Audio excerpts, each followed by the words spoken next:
অসমবাসীক বিহুৰ শুভেচ্ছা আমি জনাইছোঁ। এই বিহুটো হয় অসমৰ বাপতি সাহোন বুলিয়ে কয়।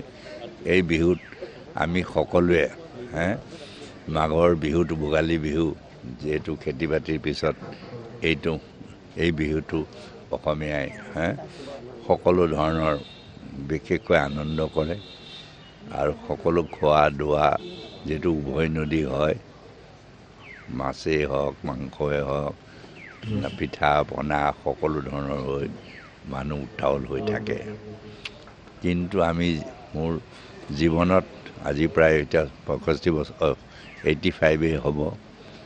কিন্তু এই বিহুত আজি আমাৰ এটা দুশ্চিন্তা আহিছে। আগে সুচিন্তা আহিছিল, এতিয়া কিন্তু বহুত হয় আনন্দ যদিও কৰিছোঁ, তাতো কিন্তু আমাৰ মনত এটা দুখ আছে। আৰু সেই দুখটোৰ কাৰণে হয় বিহু হয়তো যিমান ধৰণে মানুহে আজি আনন্দ ভোগ কৰিলেহেঁতেন, সেই ভোগ আজি আনন্দ কৰিব পৰা নাই।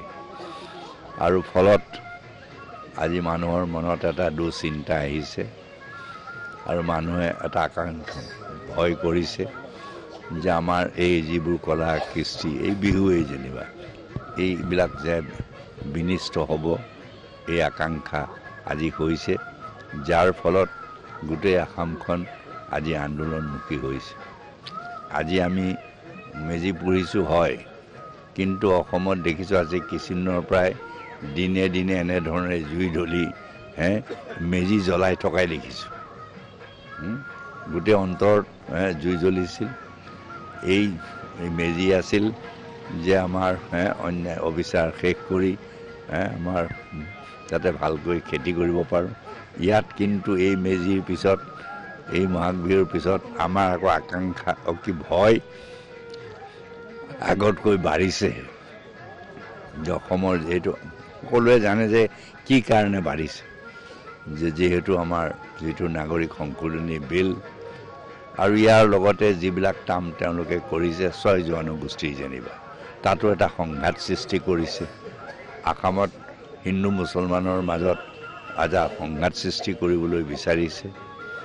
আমাৰ বিহুৱে আনে সম্প্ৰীতি।